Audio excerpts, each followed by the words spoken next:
You're listening to the Scaling Culture podcast, where we sit down with thought leaders who share their experiences building incredible workplace cultures. Our guest today is Bryce Tully. As a performance psychologist and culture lead with the Canadian Olympic team for 8 years, Bryce brings a wealth of knowledge to the change management, culture, and leadership space. His company, Innerlogic, is a disruptive culture and intelligence platform that repairs company culture when engagement is in conflict to culture, giving companies and leaders a culture playbook.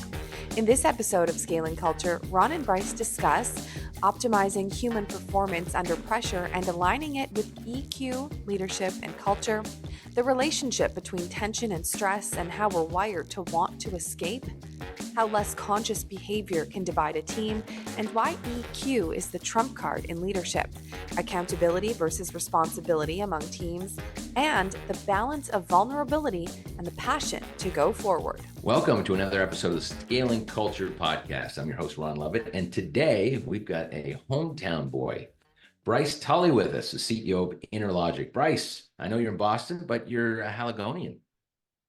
I am. I'm really happy to be here. I don't know how many Haligonians you've had on so far, but I feel privileged. You know what? That's a really good question, and I'm probably embarrassed to say not enough, right? Like we incredible talent, and I don't know. I'm gonna now have to find the answer to that. But it's interesting. Yeah. It's like this podcast goes full cycle. It could go from US to Europe to India, and then it comes all the way back around. And so it's been a world tour, but I'm glad to have a local boy on the show. But so how long have you been in Boston? Our company's in Boston just intermittently right now, so kind of week on, week off over the next few months. We've just got a lot going on down here. One of our kind of newest primary investors is here. We're building some relations with different companies. So yeah, it's so close. Like the flight is bumpy, but it's short. So if you're comfortable with that, Boston's great business. Yeah, it's fantastic. Yeah. I was actually in Boston a week ago, last Friday night. I went for dinner and came home. Well, I haven't pulled that kind of stunt yet, but maybe in my future. And not that she's going to like this, but what happened was my wife surprised me with a trip to Barbados, and there was an overnight in Boston. And I was like, the heat doesn't sound good. You go, I'll meet in Boston, have dinner, and come home. And so that's what happened. It wasn't really a planned dinner to come home. I was like, I'm not going to Barbados. You keep going. I'm going home. It's very interesting. Wow. I'm still in the doghouse for that. I'm working my way out. Yeah, I mean, that's not where I thought that story was going when you said you had a trip down to Barbados. So yeah, you must have had your reasons. Yeah. Yeah, I'm still working on fleshing those reasons out. Yeah. Don't like the heat. Well, look, I'm happy to have you on the show. So sorry, you're based in Halifax. You're back and forth. I think I get that wrong, which is even better. I thought you left us for Boston, based in Halifax. Yeah, I'm based in Halifax. Our company is based in Halifax. I've lived in Halifax the vast majority of my life. Our family a little bit, but been Halifax from the beginning for the most part. Right. Well, look, I'm really curious about Innerlogic, but I want to go back in time. You've got a really interesting background from performance psychology at Dows. Just go back to that. What got you interested in that topic way back in the day? And for those who don't understand, what is performance psychology? Yeah, so performance psychology is really just tapping into the science of how to help people optimize whatever their craft is typically under extreme pressures. And so the space that I worked in the most was in sport, which obviously is ripe for that, especially at the pro and the Olympic levels. The origins, I guess, of me and getting into this space is nothing fancy or complicated or special. It's really just going through an undergrad thinking like, I really don't like some of these other topics. I really didn't thrive with bio or anatomy, and my mom's a physiotherapist and she worked with Elvis Stoico and some high performance athletes. So I always associated sport. I played sport, but I just ended up in this intro class, I think it was called Intro to the Psychology of Sport. And something just clicked right away. I was like, this is it. This is for me. I'm so interested in social persuasion and leadership and just human behavior but I want to be interested in that in a space that really matters because I'm hyper competitive.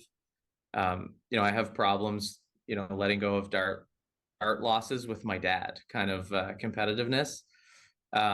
So I think partially it was to help myself and also to do something I was really, really interested in. So what did you learn through there that was so you didn't study it before you studied it? And so what was an aha? You had this aha moment of, wow, I'm in the strike zone. This feels right. And then what was this, what did you learn that you were like, wow, I had no idea that this is part of the education path and performance psychology? What were some of the neat things that you learned? Yeah, it's great. I love the concept of finding that strike zone because that's how it felt. I think I've always had sort of like a natural inclination to lead.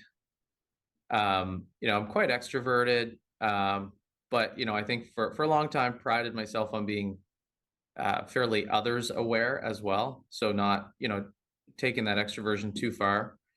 I always thrived, under pressure in giving presentations and kind of being up in front of the group. And I knew that this role required that. At the end of the day, if you take this job to the absolute extreme, you're standing in front of a group of athletes play the biggest game of their life, at the Olympic level or at the pro level.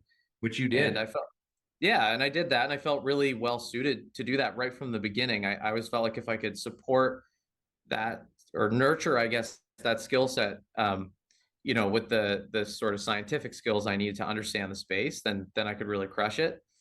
And I saw the Vancouver Olympic opening ceremonies, and that was such a click, like strike zone moment for me. I was like, I'm going to do this. Like nothing's going to stop me from doing this. It could take a long time, but I want to be there. I want to be with those athletes who are putting it all on the line. I want to help them figure that out. The thing I learned to your question about, what made it click was probably something really, really simple. It was like this, this classic sort of like matrix approach of attention and stress. So it was like this, really simple exercise in our opening class of, under great stress, what happens to your ability to pay attention? What do you pay more attention to or less attention to as stress goes up? And I started to see that. Yeah, this is a question. This is a question that our professor was posing to the class. So what information do you miss out, get more stressed?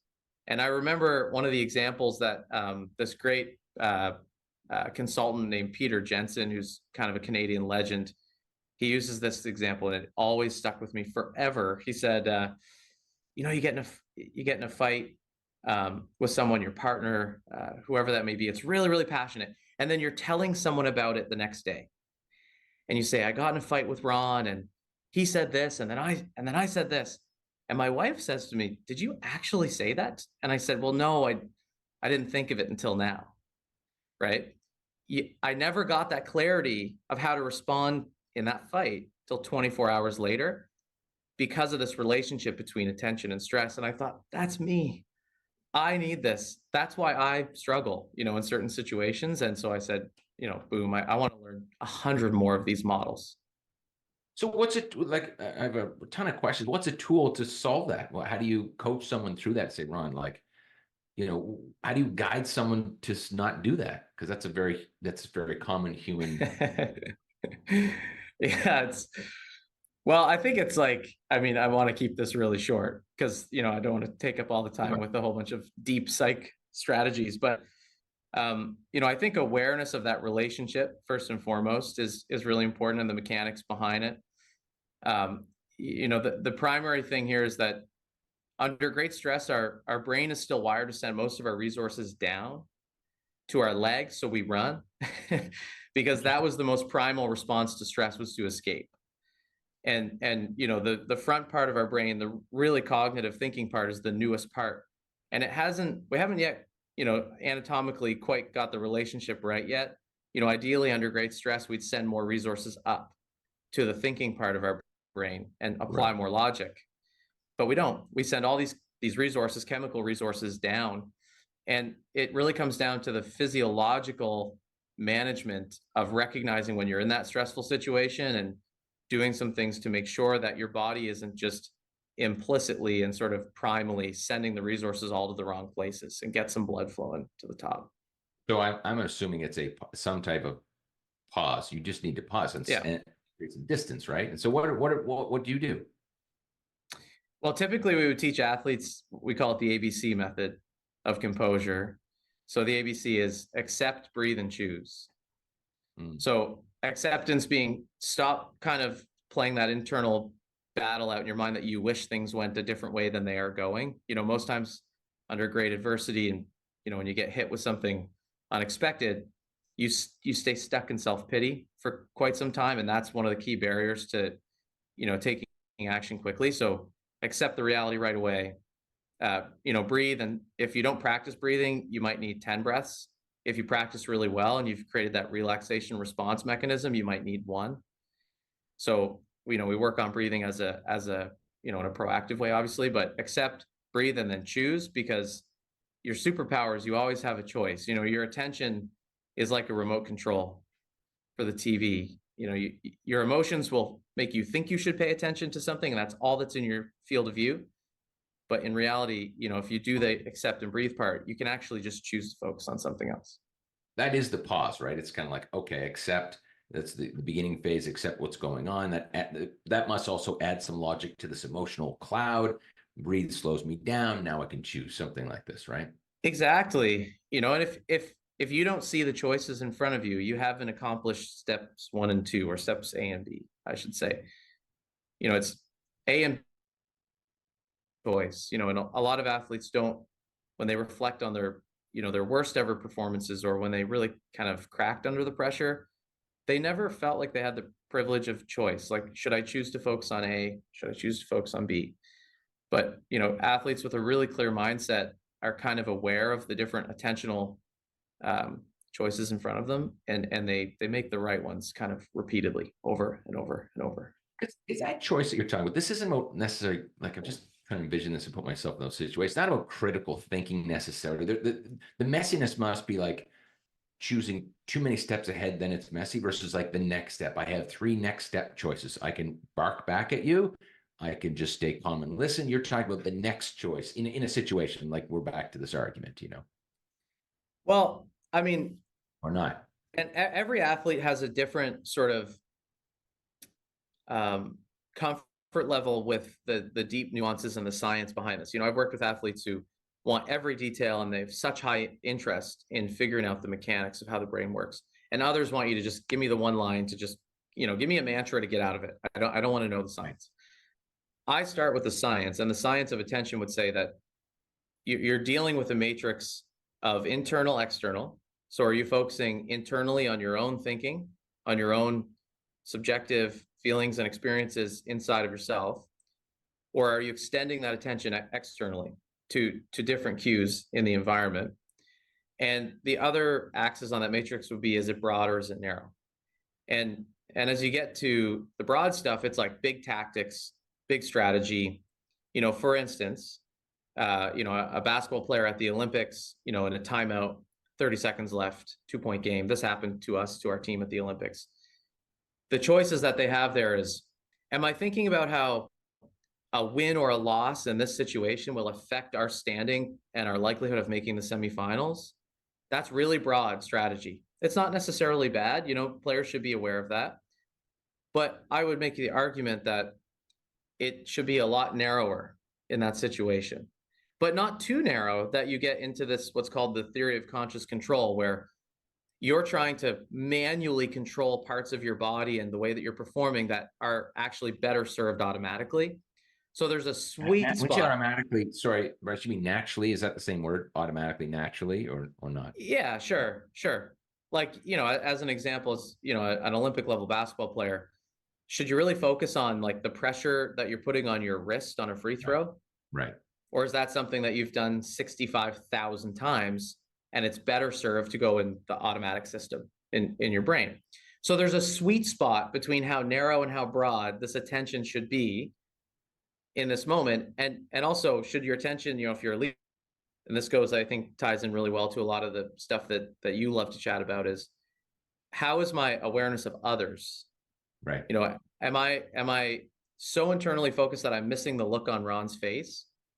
And is my role in this team someone who needs to be aware of how Ron is feeling right now? Because some people have that role and some people don't. They're not at that level, and they should actually just fully optimize themselves and let the leaders lead. Really interesting. And so I want to go back a little bit, because I'm also curious, when you're playing that role with an athlete, tell me where you fit. So I'm a key athlete. I'm going to the Olympics. I've got like my coach.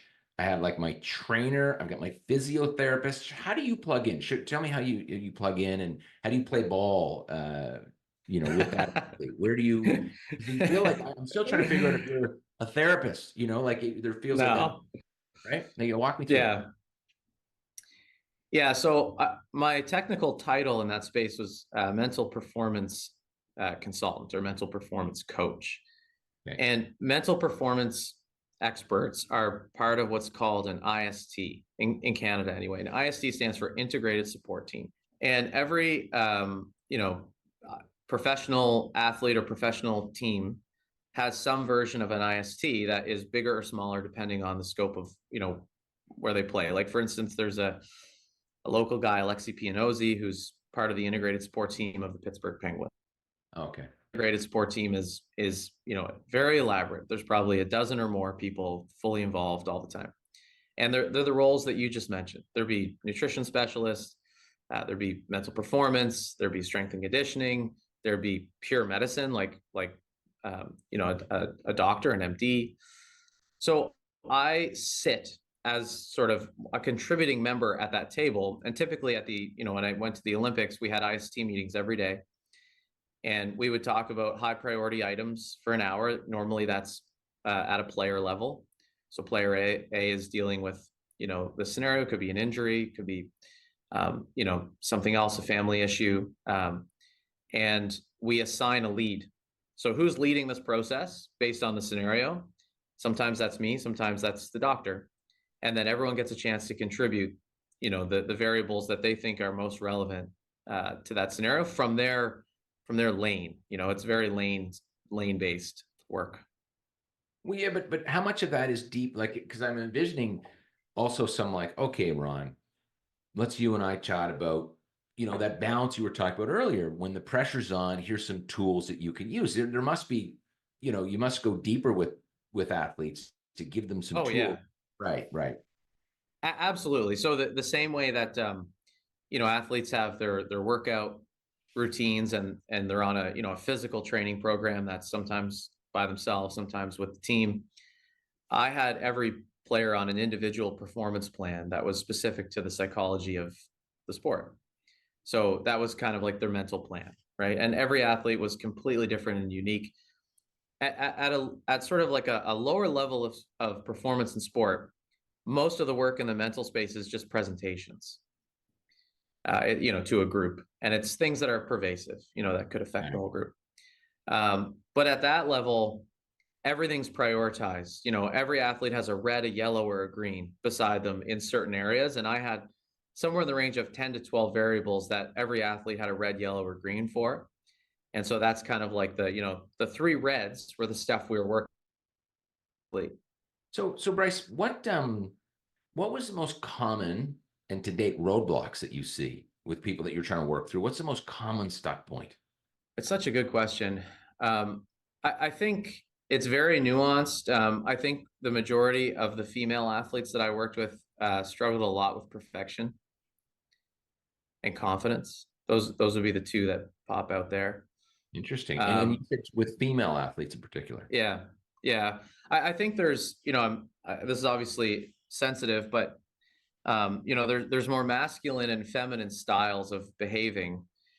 And I think I'm saying that kind of exactly as it should be said, in that, someone who's biologically a male can have a more feminine style of thinking, doing, and acting. So we tried to put things into the frame of a more masculine or feminine approach. And there's lots of neurological underpinnings of these things, that like quite literally, the speed at which the female versus the male brain processes certain emotions associated with, chemicals associated with emotions like cortisol.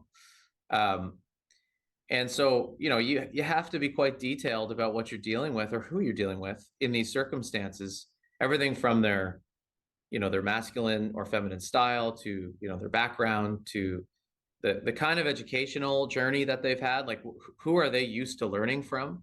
And if I'm, the antonym of that, like, it's probably not going to work if I try and make them gravitate too much to me. So I would always inquire, um, who have been some of the best leaders or mentors that you've ever had, and why?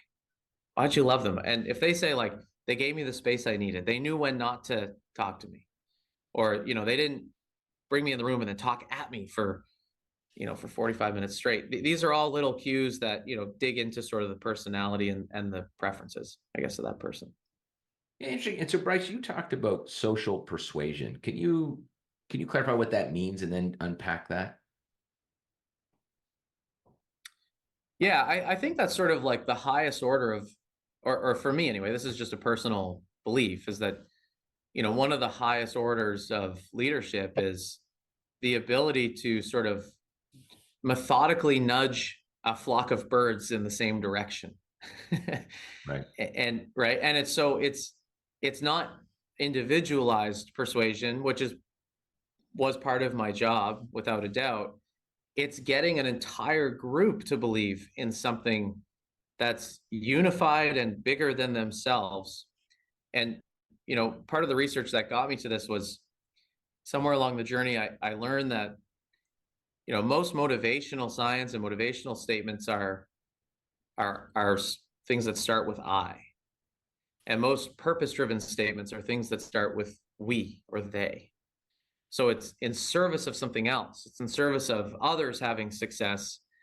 And, the ability to kind of push an entire group towards a unified outcome with the understanding that not everyone's needs are going to be perfectly met in order for us to get there, is what I would loosely define as, that social persuasion of getting, a diverse group of people towards, a common end. And leaders, this is the challenge of leaders. Yeah, it's interesting. I've been talking a lot lately about this strategy, and I think this aligns with what you're talking about. Again, for the right people, because this is very subjective, I think. But as a leader, being extremely stubborn on vision, but flexible on execution. And that's what I was thinking about when you were talking about nudging, and of course, and then I guess my question is, what are some of those key things you talked about? We versus I. What else are some key things to move the flock? What are some key, I don't know if there's process or just key strategies that you've seen that have been really helpful in that? Yeah, it's such a massive question. I think there's some deep seated things at play here from a leadership standpoint. The place that I start with this is that everything sort of boils down to the relationship that leaders have with pressure. Because I think inherently, when you get into some sort of leadership role, a lot of different forms of pressure that's where they start to really take their shape. Primarily because you're now either fully accountable for outcomes on behalf of the group, or your responsibility has gone way up. But I think those are different. Accountable versus responsible is an important distinction there. But at the highest order of leadership, you're accountable. And I think once you become accountable, can you just clarify the differences there? That's interesting. Just break down accountable, responsible. I think when you're responsible for something, and I'll give a real example of this, everyone needs to be on the same page that you play a role in the success of that, but you could never solely dictate or own the outcomes. And so a good example of this is a lot of university level sport coaches in, say, NCAA, Nick Saban, one of the greatest coaches of all time, just retired from Alabama football, which is so much more impactful than people understand, because a single bowl game, so like a championship level game that Alabama qualified for, I heard a statistic made somewhere in the range of like more revenue than the rest of the institution all year. Nick Saban was making over $6 million as a head coach in that space. And he still, from an age perspective, theoretically has more to give, but he left. And he's very open about why this happens, or why this happened. And I think it's because people got confused around accountable and responsible. People in that role and position in Canada, I have friends in Canada who are head coaches in the university space as well. All of a sudden, the pendulum swung to them. They became accountable for, say, athlete mental health. And that's impossible. That's such a multifactorial problem that they do not have full control over, to burn out themselves, but also fail without a doubt. And Nick Saban mentions these things in a lot of the interviews that he says, coaches should they have a big responsibility in that space, because they create an environment and they have disproportionate levels of influence over these individuals, but they certainly aren't accountable for 25 different individuals' mental health. That's impossible. Just like a leader in a business. Spot on, right? So totally. Exactly. And so I think of it as I call it like the newspaper game. If something ended up in the newspaper tomorrow, let's make up things that could be. Which of those things would you as a leader say, that was my job? No one else could influence that like I could. I knew that when I took it on. And which other things would you go, this is bullshit? How could I possibly have, affected all of those things? So, if company revenues, are way down because of some terrible decisions on direction and vision and whatever, most great leaders would go, that's me, right? But in the thick of COVID, some things probably happened where if that same thing happened, you're going, no one's accountable for that. How could I possibly? I was responsible to navigate this as best as I could, but it doesn't reach that stage of accountability. Yeah. And I think that's important. It's an important difference for people to understand. That's great. So go back to, because we just unpacked that, go back to where you were going earlier. Yeah, I just think, in situations where, leaders are truly accountable for things, that's sort of the starting point of pressure for them. That's where a real significant pressure starts to kick into gear. And there's human parts of this. Leaders actually assign their identity to the success or the outcome of their company, of their team. And that can create an absolutely insane amount of stress on an individual. And so we have to assume that, for leaders to be really high performing, they have to have a really solid relationship with pressure. They have to understand and accept that that's a key part of that, and that their behavior is going to start to,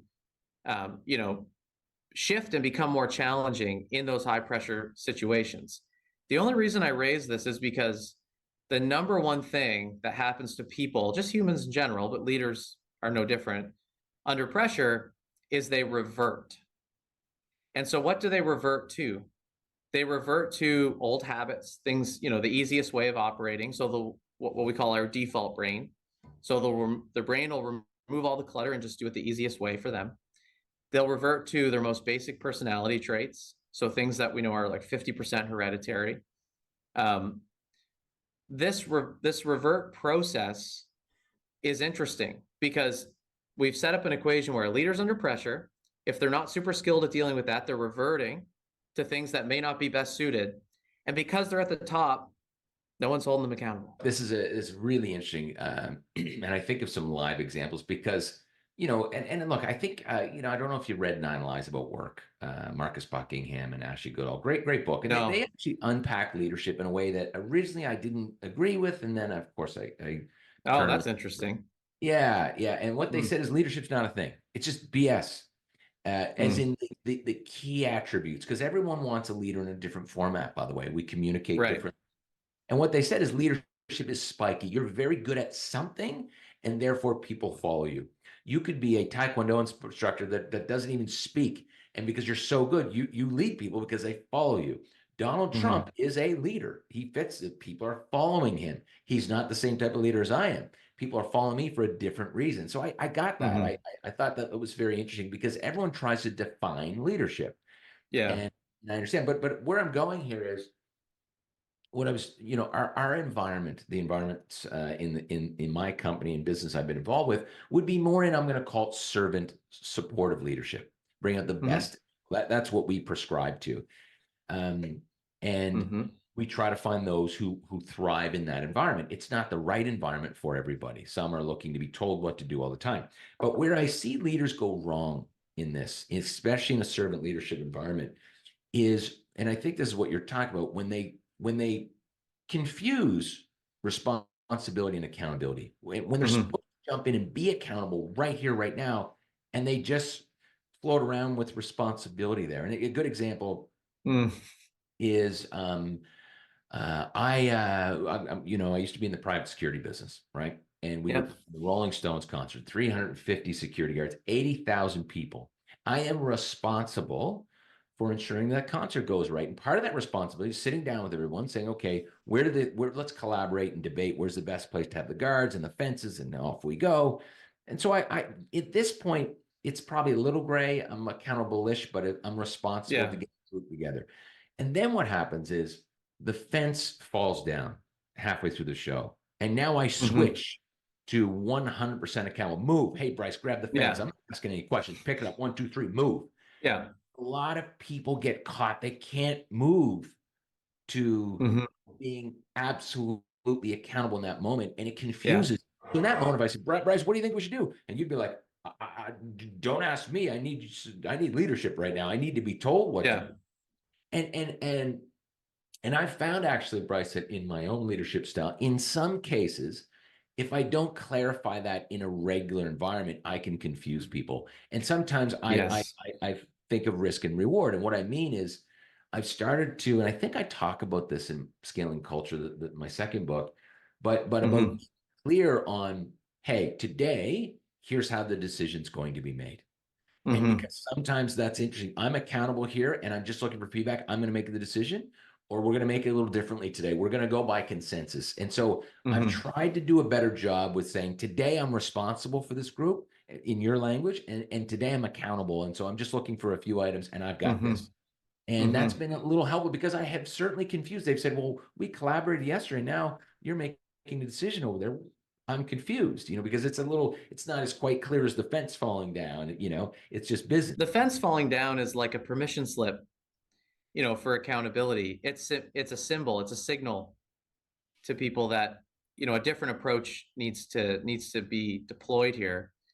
But I think what you're honing in on that's really important in this distinction is that responsibility is inherently shared. And I'm generalizing. Yeah, it accountability is predominantly singular, right? Because it's very, very challenging for 2 people or 3 people or 4 people to be equally accountable for some outcome. And that's really important, because the more singular and accountable you are in that situation, the more convicted and sort of activated your nervous system is going to become. And you're not, your eyes aren't fluttering to the right and to the left going, is someone else going to do this? Am I going to do this? And that's what happens at the responsibility levels. There's always a little bit of an out, like, oh, I thought that was what you were going to do. Right. So it's, leaders, I love your like tangible example of a clear line in the sand where we went from a responsible group to an accountable person, and the leadership followership relationship kind of changing with that, I guess. And critical for the team, because I go back to, if I just was responsible then, it throws the entire team. I've seen teams that need, I think, and that's what my point is. I think that's where some leaders get it wrong. They don't know it's time to shift into accountability. We're in a little bit of hot water here. That they, the optimization of the mental pressure, they kind of just stay in responsible mode because they don't want to say, okay, it's time. I'm going to be accountable for this decision. I think I love what you're studying, because I think what you're talking about is you're going to help people shift from responsible to accountable too, right? In some cases, I know these are singular athletes in some cases, but from a leadership perspective. Yeah, absolutely. And this, I mean, man, we could pull on this thread for so long, but there's one of the other nuances here is that, so let's say you have someone on a team who just happens to get 10 times more media attention than anybody else. for one reason or another. And for that reason, when that fence moment falling situation happens in this other situation, whatever it may be, they start feeling accountable because that's how the external world is going to position it. Right. But the team doesn't agree with that.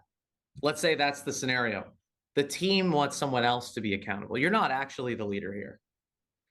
You're just pretending to be or acting to be because of pressures that you're feeling from somewhere else.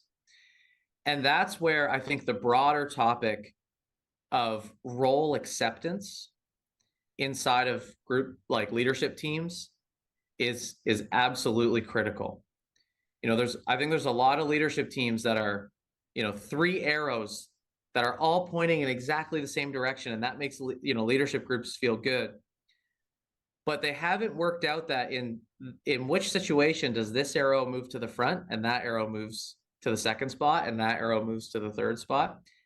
And that's what prevents them from solving those big problems, because there's a little bit of uncertainty into who's the tip of the spear in the situation.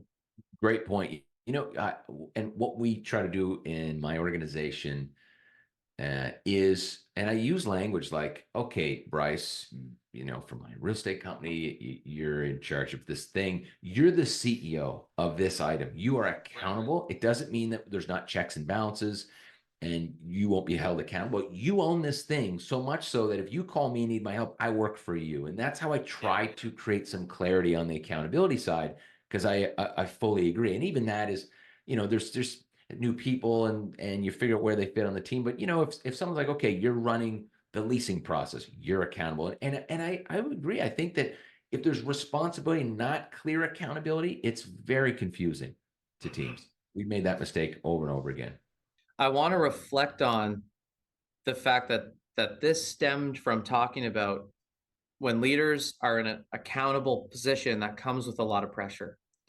And that relationship tends to be the ripple effect of a number of different, what I would kind of describe as cultural ripple effects.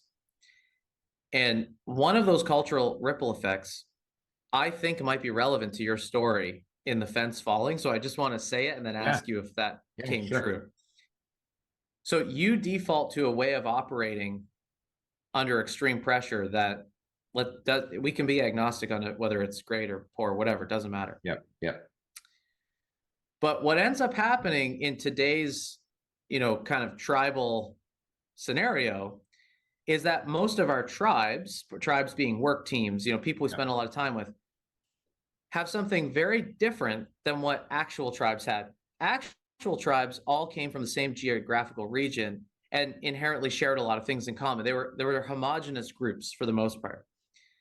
But on Ron's team, there's extreme disparity in terms of the types of people that you have on that security team. Everything from their backgrounds, in the digital workforce, you literally could work in India and Canada, and those are completely different. And so what ends up happening is Ron goes under pressure. He's now just functioning as like Ron's default mode. Some percentage of that group is going to go, that's perfect for me. And they're going to gravitate to Ron, and then Ron's going to gravitate to them because they responded the way that they like. In your scenario, that probably is a really positive thing. But what happens when the CEO is under so much pressure and they have a little bit of a drinking issue, and all of a sudden they start drinking 10 beers a day in the employee lounge, and some percentage of that team goes, this is how I handle stress too. I love that you're modeling these behaviors. I want to be in that room. And the other people on the team are going, this is toxic, but he seems or she seems to love this, right? This is where, the relationship between being accountable and being under pressure and that resulting in less conscious behavior can divide a team. And I think that, the EQ that's required to be a really sensational leader in these moments is kind of the trump card. That trump card sounds weird with Trump as a leader in this conversation, but that's the trump card in leaders being able to recognize that, hey, wait a minute, 2/3 of my team did not gravitate well, like to the way that I did this. So I'm curious, in your fence example, if there was some percentage of the group who was like totally overwhelmed or totally annoyed or thought Ron was being a dickhead or, whatever those responses might be. That's a great question. I don't like, so going back in the fence situation, that's not hot off the press. I was at that concert, by the way. Yeah, right. You probably knocked the Yeah. fence over. You're probably responsible. That's why you're like, did you see me? And this is really where you're going. Right? I caused this. I don't know if you knew. Yeah. This is awkward on our podcast.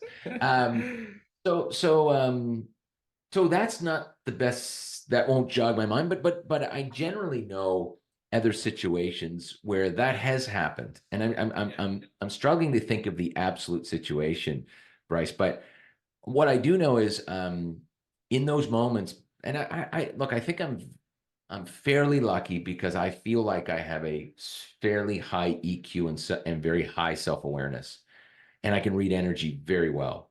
And so I can tell when I've rubbed the group the wrong way. And once I reflect on that, and I'm like, okay, Bryce was really like, he really loved that, but three other folks did not.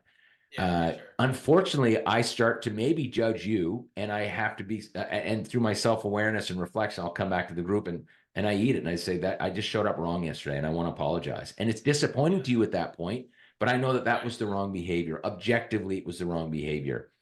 And then I might work with you and to talk about those things individually. But I own it. And look, we all make mistakes. We are human. And I would come back to the team, and I have done this and said, look, I've reflected, and yesterday I was not the best version of myself. I'm owning it. I'm not going to make an excuse, but let me tell you some of the reasons what I think happened. I've tried to unpack this, and I don't look at that as an excuse. I think it's just me being human, and so it's ownership with some type of explanation. And the reason I think that's important too is because people might then start to recognize those signs. So in today's world, that might be, look, I behaved irrational yesterday, and I want to apologize. And I reflected on that, and I think one of the issues is I haven't slept in 3 nights, and I know my daughter's been up, and I'm not the best version of myself, and so I'm going to try to be more conscious of when I am like that, and I'll try to communicate that in advance. I'll show up and say, hey, I haven't slept well today, so you might see that version of myself. That's how I deal with that, and so unfortunately I couldn't go there with the stones, and I guess I also, in some cases, I go back to the Rolling Stones. There would have been people that didn't agree with the movement on the fence, or they thought they were the wrong person to pick up that end of the fence. Maybe it was too dangerous, and it's not. I also know that as a leader, when the risk is very high, not everyone's going to agree with my decisions, and it's important. And I say to people, look, there's times when the risk is high and I'm not looking for feedback. I need you to move. We can talk about it later. And so at least provide the space to say, hey, let's debrief it. I'm okay, but not right now, not in the moment. That is not the format. It's move, and I do that when the risk is very high or the reward is very, very high, and it's a fight or flight. And so that's how I deal with those. I don't know if that answers your question. Oh, I mean, it answers it and opens up 5 other doors for, in my mind, of, how the ripple effect of all these things, has an impact on your team as a leader. I used to use this mantra when I was working with the Olympic team, that culture is a process, not an event. Because I was trying to help people understand, like, these retreats aren't going to do it. Like this workshop doesn't move the needle. This doesn't make the boat go faster because we had this, this fun meeting. And I kind of proved myself wrong on that over time, but not the way that I expected, in that there actually are certain events that have I think, significantly disproportionate effect on culture and on, the trust that people have in a leader over the course of, a year, several years, but they're not planned. And that's I think the most challenging part, for leadership is, some article gets released that, is smashing the company and smashing the leadership and, saying things about, interviews from former employees or whatever. And the CEO gets reactive and has a town hall the next day and does not do what you just said, which is take extreme ownership, maybe makes a bunch of excuses or whatever. Or doubles down. That's an event, an unplanned event that has a disproportionate effect on their trust in the leader and the culture as a whole.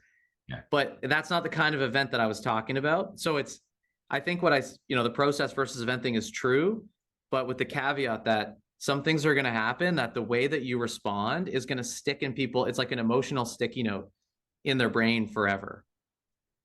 Yeah, and I think, I think of the word authentic. And so, I remember in Nova Scotia having a discussion, with the premier when the tax thing happened, right?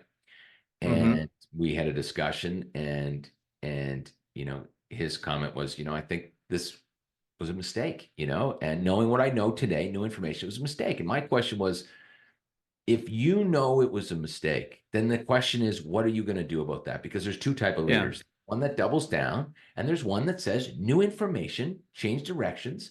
And that is a part of real authentic leadership that people will follow. That's a spiky piece to Marcus Buckingham. And that's a moment in time that a lot of leaders get wrong. They follow yesterday's ego, Right. It's a problem. Yeah. It's Do you think that, can I ask a follow-up on that really quickly? Yeah. Do you think that in that scenario, I love these sort of like mini case studies where it's, we can obsess over one little part of it.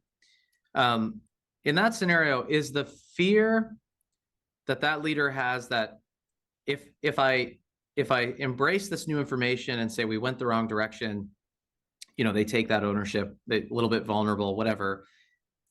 Do you think that leaders have just such a significant amount of fear that the people they lead will think, you don't know how to set direction?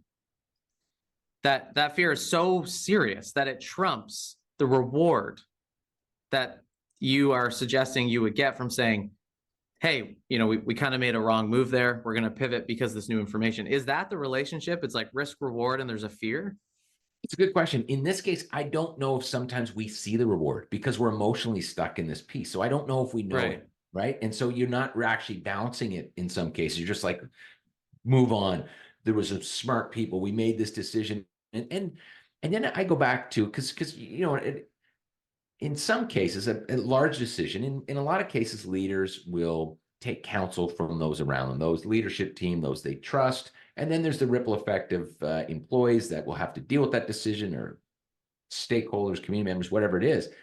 And then, but I think that's the alienation part. It's like, okay, and that's another question is okay, when you make a big decision and it was wrong, one question that I ask in these cases is, okay, so Bryce, and this is a tough question. Sometimes I don't want the answer. I want you to just think about it. But the decision you made, was that because you have really strong advisors that gave you bad direction, or really strong advisors that gave you and that you listened to that, or really strong advisors that gave you great counsel, great direction, and you didn't listen, didn't take it? Yeah. Take it. So you figure that out. That's, I don't want to put someone on the stand, but that's a good question that I like to ask that allows someone to reflect and say, okay, let me think who I'm listening to and where they're getting their information. And that's a really interesting, I think that would be a kind of a good gut punch, to a leader who has to look in the mirror and say, which one of those things just happened? That's right. And can I be upfront about that? And I think, interestingly, just going back a tiny bit, you actually just honed in, I think, almost exactly on what we talked about at the very beginning of this call, which is, people are so emotional in that moment that they're just like on the next thing, like, let's, we're stuck right here. And just reflecting back on the attentional matrix that I talked about, there's really narrow to really broad. And at the far end of broad is highly strategic and big picture thinking, right? And when emotions are so strong, that's the thing we're least likely to do. Yeah. So what you're saying, I just want to play this back, is I'm going down the path, decisions made, we're moving forward versus, you know what, go back, take a step back to the beginning. What are we doing here again? Right? What are we doing here again is half of it. And I think the other half is, how will people reflect on this decision in 6 months' time, not tomorrow? Right. And, and that's, that kind of time travel is extremely challenging when the emotional, temperature level is going up and up and up and up. Putting things into perspective, what in the fancy term for it is perspective positioning, is the most challenging skill under pressure. It's just really, really hard to put any sort of extended time on the thing that the decision you're making. I was thinking of also kind of what I see in leaders and where I see them fall off. And I think of my own journey, now being 45 and starting at 21. So I was kind of a younger leader when I started my security business. And I had a board, Bryce, years ago with the security company. I had, some of these names, Robert Zed, Tim Moore, Jonathan Norwood. I had a very interesting board, and a guy named Jim Burton. So Brian Tobin, I had asked to be on this board, and he said, look, I'm very busy. He was doing whatever he's doing. He said, but this guy, Jim Burton from Newfoundland, owns a few different businesses. He's great, and I think he'd be helpful. So I invite Jim to this advisory board, fly everyone down to Halifax. We have a meeting, and after, I'm 26 at the time, I think, plus or minus, and I'm having a lunch with Jim Burton, and he says, this is really cool. I haven't met many 26-year-olds that have kind of put this group together. That's really interesting, and I think you're going to do well. Like, I just think you're fine. You're going to do well in business. You seem to be figuring things out, because you're going to find out that it's pretty lonely at the top. Now, when he said this, I originally thought, I'm going to make a bunch of money, and the friends that I grew up with from all the different neighborhoods are not going to be able to join me in this fun life. That's not what he meant, right? What he meant was what we're talking about, which was, you're going to be under a lot of pressure, and if you can't, well, I guess what he's saying, and I don't know who's talking about his own experience, but if you can't be vulnerable, if you can't share that pressure with a group of people that you trust, it's going to be really lonely for you. Right. So I see the biggest challenge, and I guess we're back to responsibility and accountability. I feel when leaders feel that they're accountable, hush is the word. They don't say anything. They're too accountable. Yeah. It's too close to them. They bear all the responsibility. They don't check with anyone. And I would say that would be a superpower of mine. When I don't have an answer for a big risk, big reward, I call, I'm telling you, I call 1,000 people, and I'm exaggerating just a little bit. I make a lot of phone calls. I work the phones, and I just get one piece of information, one tough question, make me uncomfortable. You've got my attention, and I work this kind of zone. And it works very well for me. And I beat my competitors as entrepreneurs in whatever they do, because I can get to a better answer, and because I'm quite vulnerable with, here's what's going on. Those who, the entrepreneurs that I see that hold that back, I see two attributes. I'm curious if you see the same. One, the pressure that they go through, the extreme stress, because they've just kept it all inside, and they own it. They're 100% accountable now. They haven't even shared it with anyone. They don't do well. They don't sleep. They are stressed. I mean, I just see them spin out of control. And then two, they just don't get to better results. They don't build, they don't learn so much, because it was just in their own head. So they just learn from their own head, own experience. Maybe they adjust a little bit, not from a much broader perspective. What are your thoughts? It's a fantastic example, because I am an entrepreneur right now, in that very circumstance. And so I can relate to sort of, I guess how I approach that anyway. But, I think just going back a step to you saying that, you call people and that's a superpower of yours and you let them in. I think there's two kind of components to that people need to be explicitly aware of if they're going to buy into doing that. The first one is more important than the second one. The first one is you leaving those conversations simply feeling like you're not alone. And Absolutely. when you feel like you're not alone, the criteria there is, I'm not the first person to experience this problem. And a bunch of people I trust validated that I'm not incompetent for not being able to figure it out. Right. So I'm in this with some other people. And then secondary to that is the data that you're getting. But a lot of people think like they're too focused on the information. I need the right decision. I need the data. you need a community, right? Like a bunch of data with no community is not a sustainable pathway forward, for an entrepreneur. And that leads into the second part that you said, the entrepreneurial journey. I think it's a fine line. Like for me, when you're starting a new business, and we've got a team of people that work with us, they're full-time employees, and I think I understand their risk profile fairly well, but I certainly don't. When I do this wrong, I'm keeping too much to myself because I'm trying to protect the attitudes of others from some of the risks that are ahead of us. Like, when you close a funding round that sets you up for, say, 3 years, but you closed it 2 months out from running out of money. Somewhere in that trajectory, you have decisions to make, to be really vulnerable with your team and let people into the stress that, I would wake up with like deep sweats and high heart rates at like 2 a.m. Like, friends who I love might lose their jobs if I don't get this across the line. How much of that do I want them to know? If I give them a lot of information, sometimes I feel like it's self-serving because I'm just giving it to them so that they can make me feel better. Right. And then on the other hand, I want to let them in because they feel like a deeper sense of purpose on the journey as truly being, like in sort of the founding circle of what this company is going through. Mm-hmm. That is a really difficult decision to make. It is. And, there's a balance. And I think, I was with a good friend of mine in Chicago not too long ago for a full one-day Jim Collins event, right? Jim Collins, fantastic. Oh. And I think one of my favorite books now is B 2.0. I think the new one, I just want to give out a lot. And what Jim Collins, I believe, talks about, I think this is from his book, and I 100% agree with, is the balance. And this is what you're talking about, Bryce. It's the balance of vulnerability with absolute passion and vigor that we're going to make it. You can't do one without the other. You have to present both.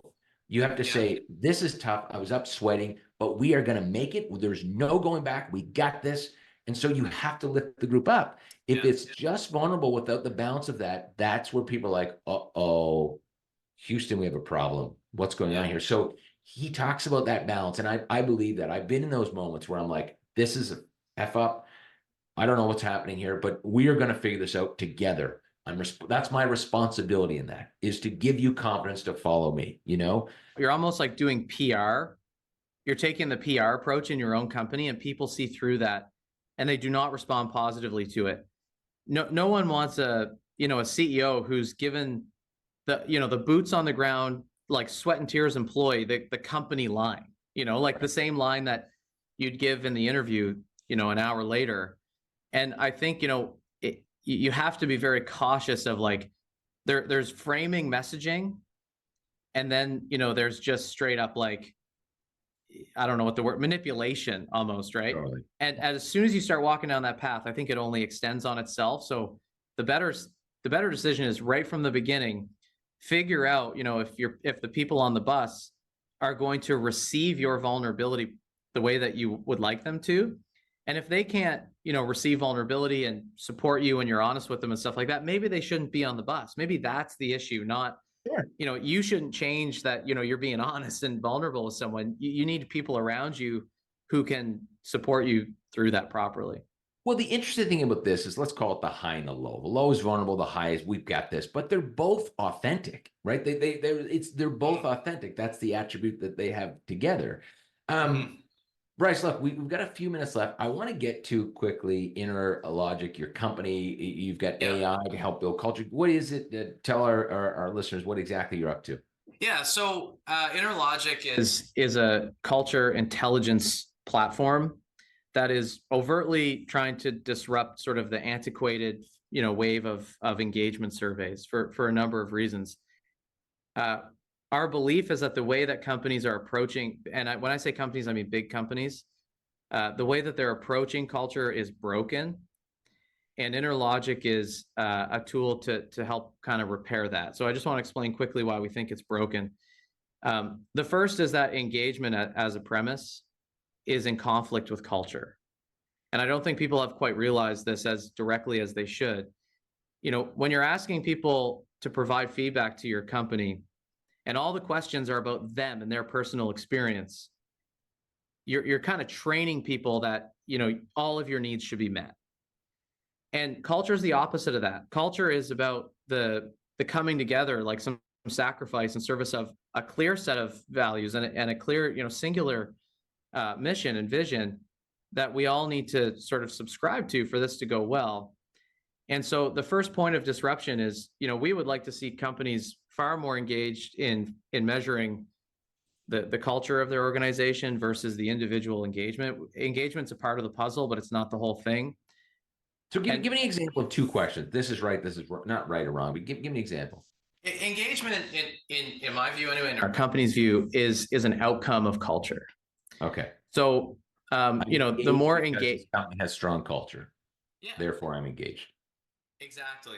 And engagement surveys, the methodology behind them, I find to be very weak. I take a very performance-oriented, like results-driven lens on the kind of culture that you need to build, to move the needle forward as a business. And, when you ask people questions like, I have what I need at my desk to be successful, that's a fine question. And maybe it has, some relevance, but you should, that score is not gospel on whether or not your culture is headed in the right direction.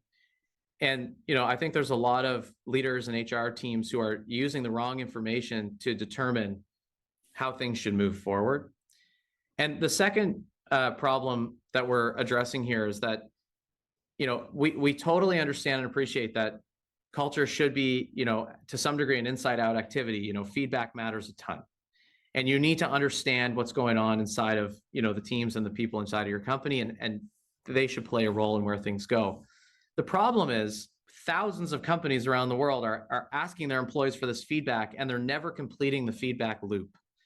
They're just sending this information into a black box, and they're not empowering anyone. And even when they try to, it's months and months later, and things have changed and evolved.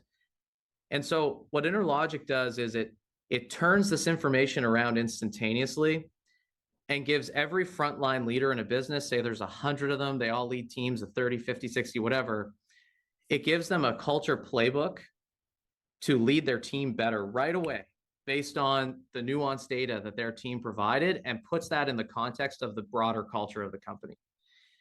And this is a pervasive problem that, often takes companies somewhere in 3 to 6 months to figure out, if they figure it out at all. And it creates a lot of resentment, especially among your trusted leaders who go, I keep getting my team to fill this out. You keep telling us our participation rates are important, and nothing ever changes. We know 13% of frontline leaders, only 13% feel that any meaningful change comes from the surveys that get sent in these companies. So we want to totally disrupt this space with a tool that actually moves the culture forward. And it's going to, it takes a lot of good technology to do that. Interesting. I was trying to look for our Vita Vibe. We call Vita Vibe check, and I can't even find this damn thing. Anyways, we have some really interesting questions. So, look, there's a lot of debate about this topic, right? Should you be asking weekly questions to get the pulse? I think I stopped subscribing. I thought it was distractive, and I understand what they're trying to do, but it just seems like a distraction. So we try to guide folks, look, take a minute, take a breather, take a half hour, really think about this. And we try to keep the questions simple, and they're framed in the right way, i.e. working at Vita would, I feel, has a positive or negative impact on my mental health. And there's a sliding bar, and so, so it's about the individual experience.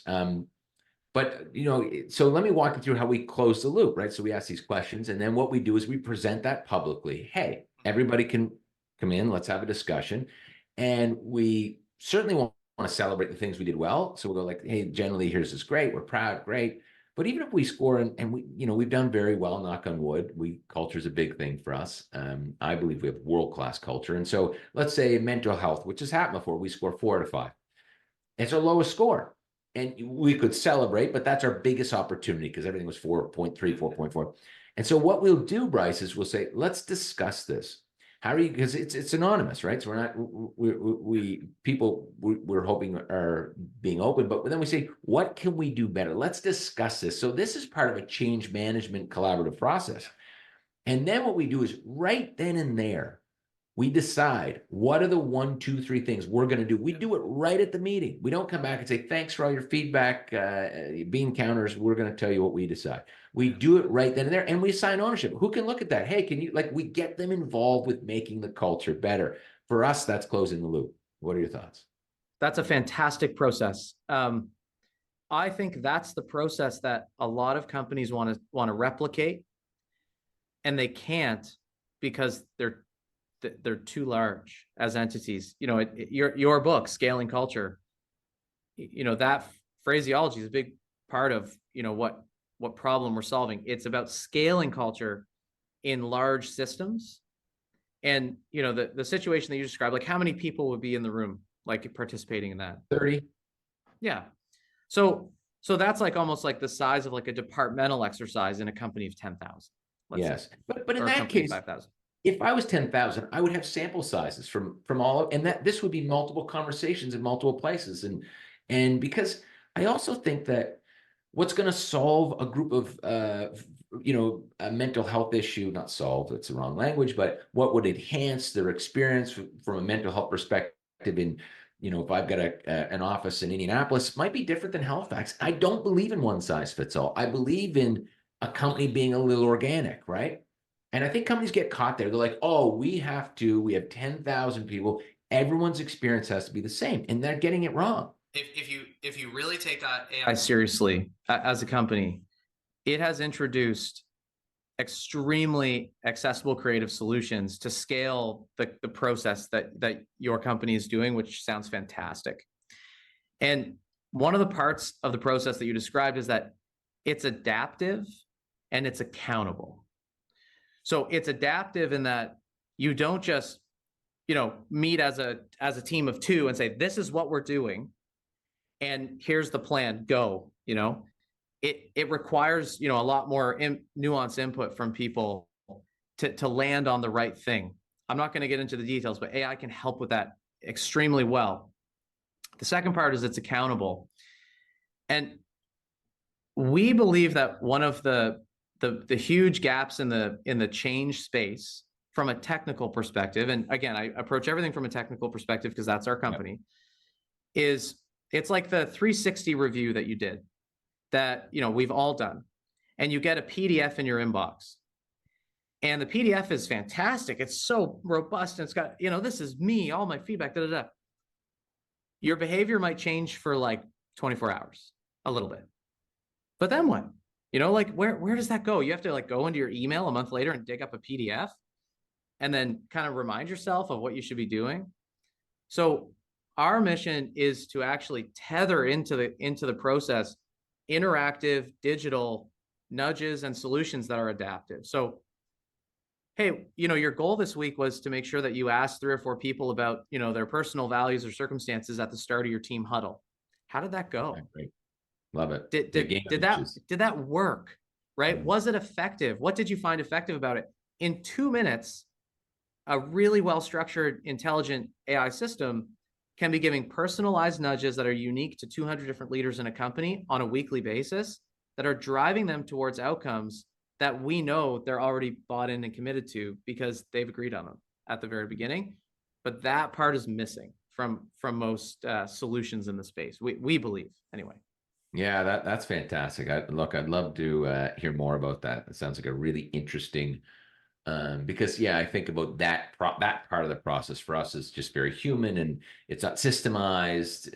It's just human to human, very tough to scale, right? And you're talking about scale. Good for you, Bryce. Well, look, happy to have you on today. It's been a great conversation. We've blown through our time. It's been great topics. We've been all over the map, but I think some really fruitful topics. So this would be a fantastic episode. So thanks for your time, and thanks for sharing all your thoughts and wisdom, and keep doing what you're doing. I'm so happy to be on this. I look at the other names you have on here and I'm like, why am I on this podcast? But here I am. So thanks for giving me a shot. For more information about Bryce or his work, please follow him on LinkedIn. To learn more about our books or our Scaling Culture Masterclass on how to build and sustain a resilient, high-performing team and leadership communication, please go to scalingculture.connollyowens.com. And lastly, if you enjoyed this episode, please leave us a comment and share the podcast with one of your friends or colleagues.